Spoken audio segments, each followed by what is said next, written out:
Thanks God, it's Friday time. Selamat hari Jumat yang diberkati. Biarlah hari ini hati kita selalu fresh di dalam kasih Bapa yang selalu fresh buat kita. Saat ini saya mau membagi berkat dari kitab Ayub pasal 38 ayat 8 sampai 11. Amin. Ayat 8. Siapa telah membendung laut dengan pintu ketika membual keluar dari dalam rahim? Oke, pelan-pelan ya. Soalnya ini agak banyak teka-teki. Mungkin lebih enak kalau dibaca dulu. Ketika membual keluar dari dalam rahim, maka akibatnya ada bendungan laut dengan pintu. Itu ayat 8. Mungkin bisa dibaca bareng-bareng juga ya, Ayub 38 ayat 8. Jadi di sini sedikit dibukakan. Bual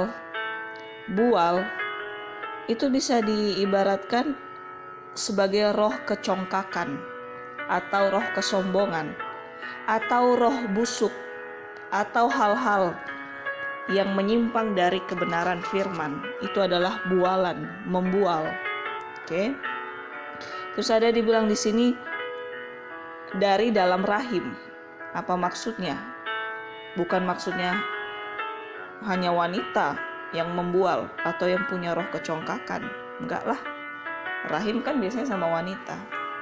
Ya memang punya wanita rahim.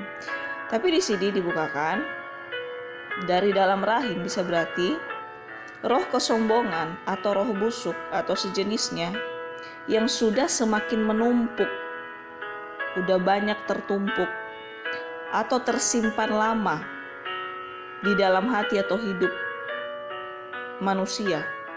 Jadi seperti diibaratkan sudah dikandung lama dalam kandungan atau dalam hati.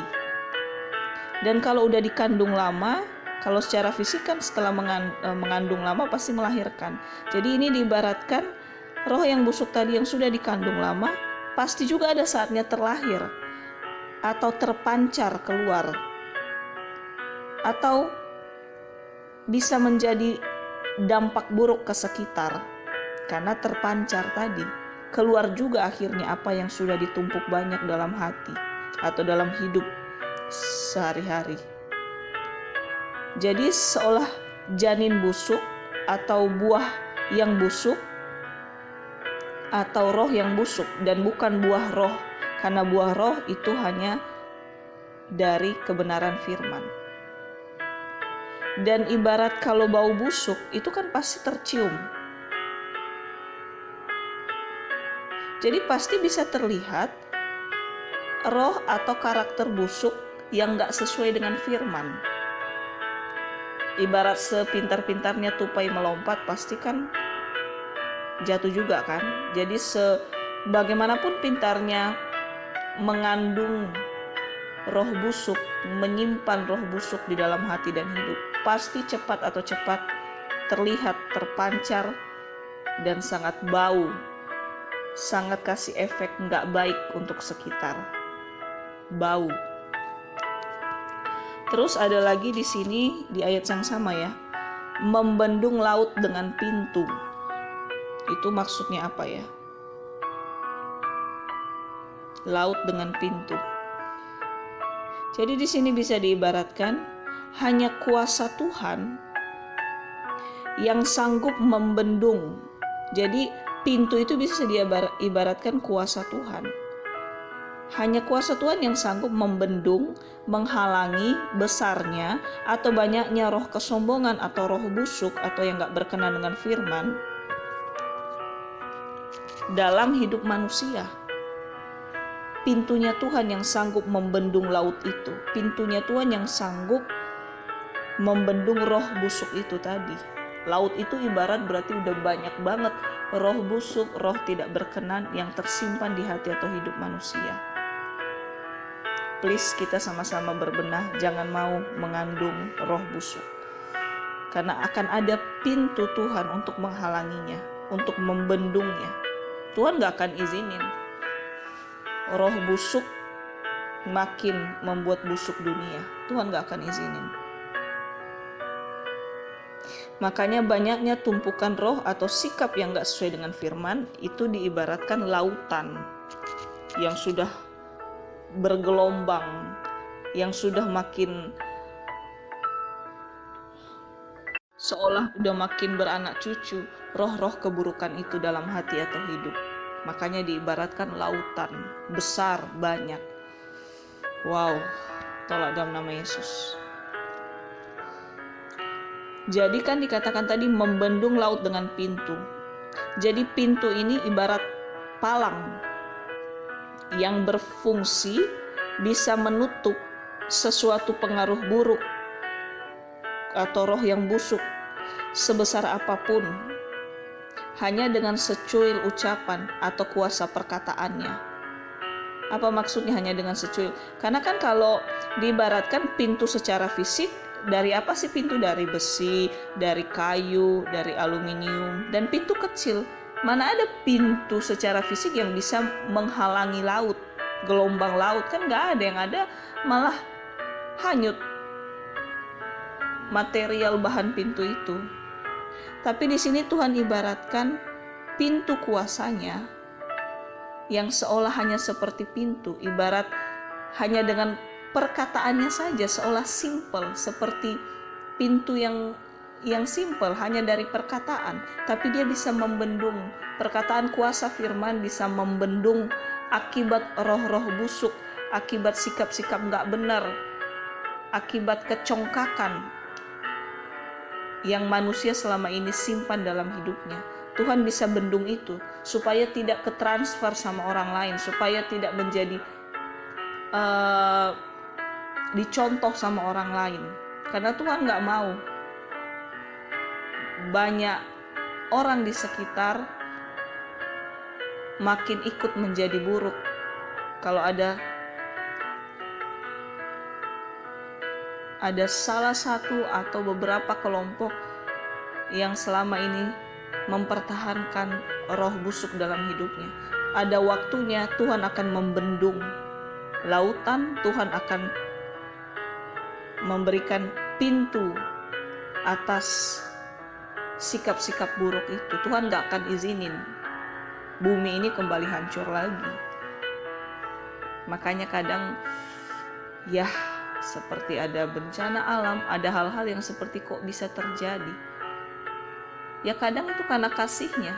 Tuhan kasih pintu, Tuhan kasih palang supaya gak makin hancur kebanyakan orang ke depannya. Wow. Jadi bisa disimpulkan, hanya kuasa Tuhan yang sanggup menghalangi, membendung, menutup lautan roh busuk atau roh tidak berkenan dengan kebenaran firman yang selama ini sudah banyak menumpuk dalam hati dan hidup manusia.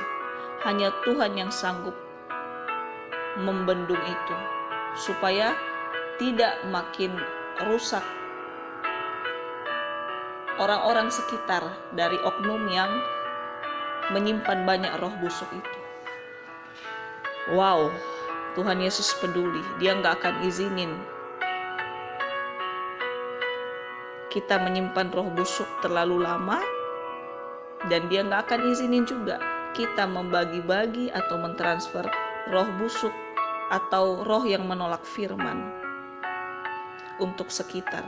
Akan ada palang pintu yang Tuhan berikan. Mari kita sama-sama berbenah. Jangan menunggu pintu Tuhan menutup hidup kita. Lebih baik memilih melepas, meninggalkan segala roh yang gak berkenan, yang tidak menyenangkan Bapa. Jangan menunggu pintu itu. Jangan menunggu kejedot dulu sama pintunya Tuhan baru kita sadar. Karena itu sudah terlambat, atau kita keburu babak belur dulu, baru nanti meraung-raung minta tolong lagi ke Tuhan. Jangan sampai. Mari sama-sama segera berbenah dan meminta kasih karunia Tuhan untuk kita lepas dari keterikatan roh-roh atau sikap-sikap yang tidak menyenangkan hati Tuhan. Haleluya. Sekarang ayat 9. Ketika aku membuat awan menjadi pakaiannya dan kekelaman menjadi kain bedungnya. Wow, pelan-pelan ya. Di sini awan bisa dimisalkan kumpulan air yang saat ada waktunya kumpulan air itu akan terurai dan turun ke bumi menjadi atau dalam bentuk hujan membasahi bumi. Itu kan asal muasal awan ya. Kumpulan air mengumpul banyak, ada waktunya pecahlah awannya, terus tercurahlah air-airnya dalam bentuk hujan kalau di bumi. Jadi di sini bisa diibaratkan, jika kita nggak melepas roh busuk atau semua hal yang tidak berkenan dengan firman,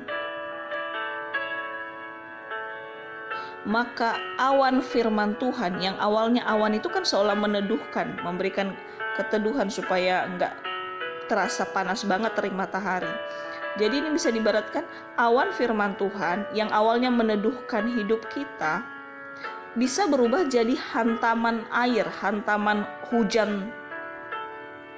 Awan kan kalau udah berubah bentuk jadi hujan.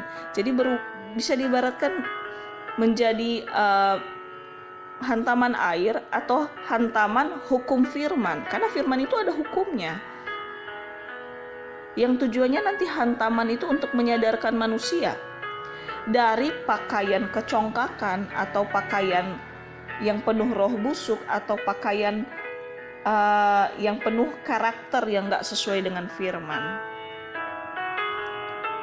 Jadi jangan kita tunggu awan firman Tuhan yang awalnya meneduhkan menjadi hujan hantaman hukuman firman dalam hidup kita. Kalau terus menyimpan atau kita tudungi hidup kita seolah kita pakai roh kebusukan atau karakter yang gak sesuai dengan takut akan Tuhan. Wow. Karena firman itu kasih dan firman itu juga ada hukumnya. Wow. Kan ada juga di firman, kalau firman itu kan pelita untuk jalan-jalan kita.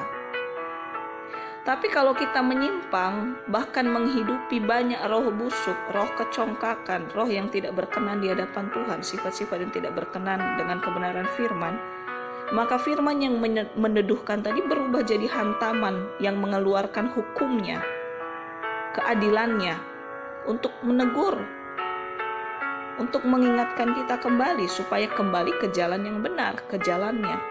Tujuannya apa? Karena dia mengasihi kita supaya nggak hancur oleh keadilan dan hukum firman-Nya. Allah itu kasih, tapi Allah itu juga adil. Jadi jangan tunggu hukum firman atau hantaman firman atau keadilan firman menguliti hidup kita dulu, baru kita sadar lagi. Walaupun memang dalam hidup ini tidak gampang untuk terus hidup di dalam roh takut akan Tuhan. Tapi biarlah melalui kebenaran firman ini kita benar-benar waspada, hati-hati. Lebih baik berkorban sungguh-sungguh mengikuti roh takut akan Tuhan daripada kita menerima hantaman hukum dari kebenaran firman juga. Karena kembali lagi Allah mengasihi kita. Dia gak akan izinin kita jatuh terpuruk, mati, dan dihancurkan sama si jahat. Karena roh busuk ya dari roh jahat kan. Tuhan nggak mau kita jadi pengikut roh jahat, roh busuk. Dia mau kita menjadi pengikutnya yang mengeluarkan buah-buah roh kebenarannya. Dan biarlah hubungan yang dekat dengan Tuhan yang terus menyadarkan kita setiap hari, setiap saat, supaya pakem lagi rem firman dalam hati dan hidup kita, sehingga kita bisa memilih buah roh dan membuang roh-roh busuk, pengaruh-pengaruh dunia yang busuk, yang gak sesuai firman. Terus di firman lagi tadi, kekelaman menjadi kain bedungnya. Kain bedung ya, kekelaman menjadi kain bedung. Jadi bisa diibaratkan, akibat roh kesombongan atau roh busuk atau sejenisnya, maka akan selalu ada tuaian kekelaman atau tuaian kutuk, atau tuaian yang jauh dari beruntung dan diberkati. Dan itu diibaratkan, tuaian yang gak baik itu diibaratkan bedung. Bedung itu kan sama anak bayi biasanya, penutup badan pada saat baru lahir ya. Jadi kalau kita nggak melepas roh busuk, roh yang tidak berkenan dalam hidup kita, maka itu akan menjadi pakaian kita, malah akan membedong kita kemanapun kita melangkah. Kalau kita nggak lepas, ya itu seperti menjadi pakaian kita jatuhnya. Sikap-sikap yang gak menyenangkan hati Tuhan, roh busuk, roh kecongkakan atau sejenisnya lain, itu jadi pakaian jadinya kalau gak dilepas. Dan bedong ini juga bisa diibaratkan, ini kan dipakai sama bayi. Jadi oknum-oknum atau orang-orang yang hidup dalam kecongkakan atau roh busuk, atau yang gak berkenan dengan firman, gak takut akan Tuhan, itu mengarah bagi manusia yang memiliki karakter kanak-kanak rohani atau kanak-kanak dalam menghidupi kebenaran firman. Atau bisa diartikan, orang-orang yang dibedong adalah orang-orang yang gampang tergoda atau menyukai roh busuk, roh kecongkakan, atau semua hal-hal yang tidak menyenangkan hati Tuhan. Jadi mari kita jangan mau terus menjadi bayi rohani, dan jangan mau kita menggunakan bedong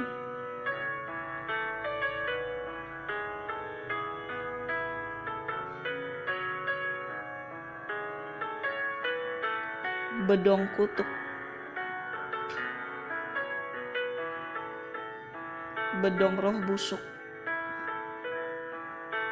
Karena kalau kita menggunakan bedong itu, maka akan ada kekelaman, akan menuai kekelaman, kutuk, kekelaman, jauh dari beruntung dan diberkati. Karena seharusnya yang menjadi anak-anak kesayangan Tuhan, yang takut akan Tuhan, bukan hanya berhasil tapi beruntung. Tapi sebaliknya, kalau kita menjadi pengikut roh busuk atau lebih suka melakukan hal-hal yang gak menyenangkan hati Tuhan, maka pakaian atau bedong kita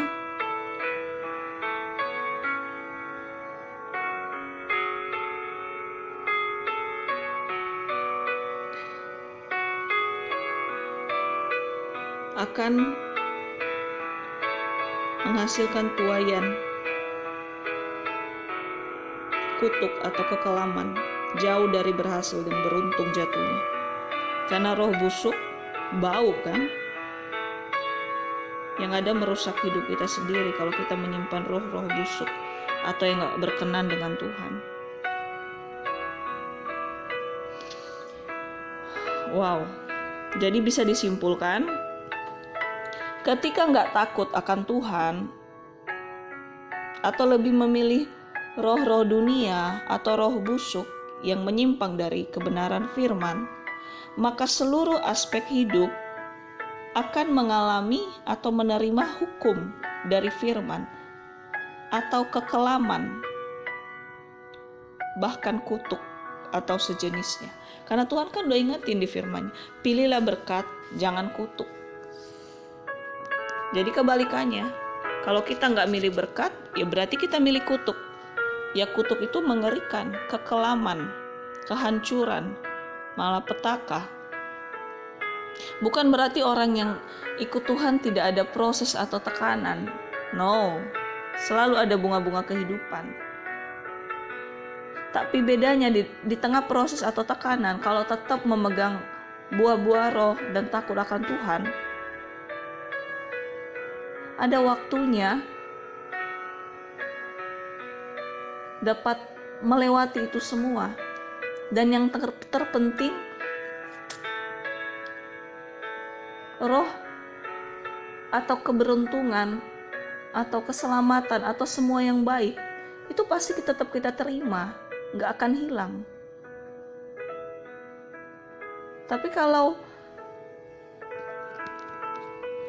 di tengah-tengah perjalanan hidup memilih hidup dalam roh busuk yang gak berkenan, karena gak kuat untuk hidup takut akan Tuhan atau mengikuti kebenaran, malah pada akhirnya hilang semua jadinya.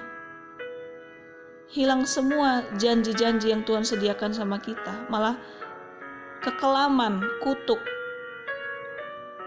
dan semua yang buruk yang terjadi. Ayo kita memilih yang benar, memilih Bapa, memilih korban untuk terus mau takut akan Tuhan, daripada memilih roh busuk atau semua yang tidak berkenan di hadapan Tuhan. Tidak mudah secara daging, tapi Tuhan Yesus pasti mau nolong kita. Yang penting kita mendekat aja. Karena siapa yang kita dekati, maka lambat laun akan seperti itulah kita. Tapi kalau kita menjauhi Bapa, ya jauhlah janji-janjinya dalam hidup kita juga. Jangan mau kita mendekati atau terus-menerus dalam roh busuk. Mungkin pernah jatuh, tapi langsung bangkit lagi, berpegang sama Bapa.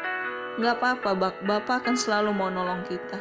Tapi kalau kita mengandung banyak roh busuk, bahkan menghidupi roh busuk, bahkan menikmati roh busuk, maka hukum keadilan firman itu ada.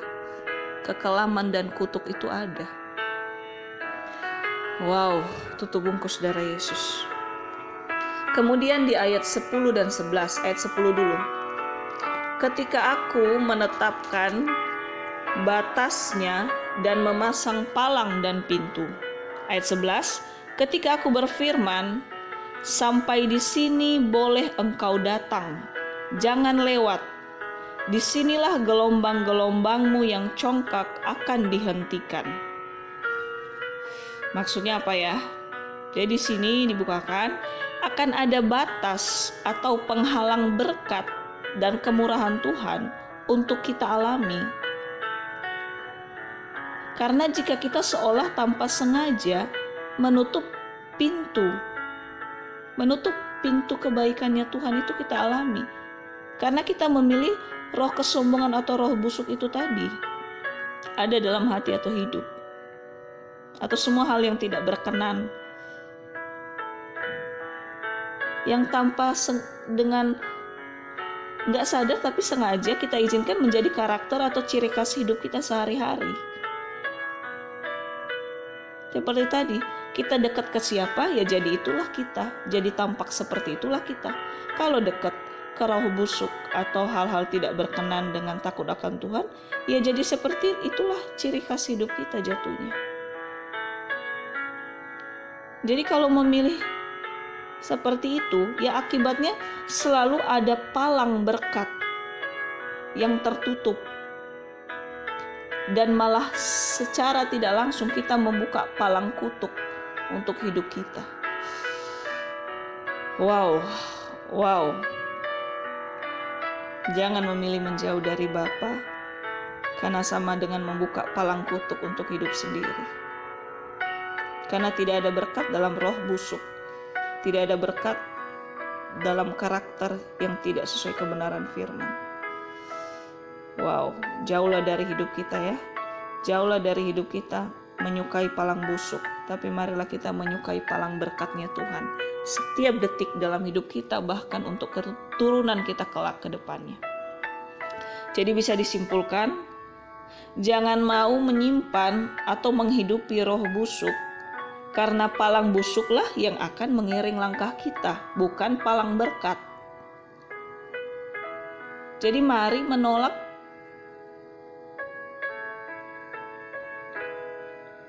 palang berkat dan jangan menolak, mari menolak palang kutuk tadi,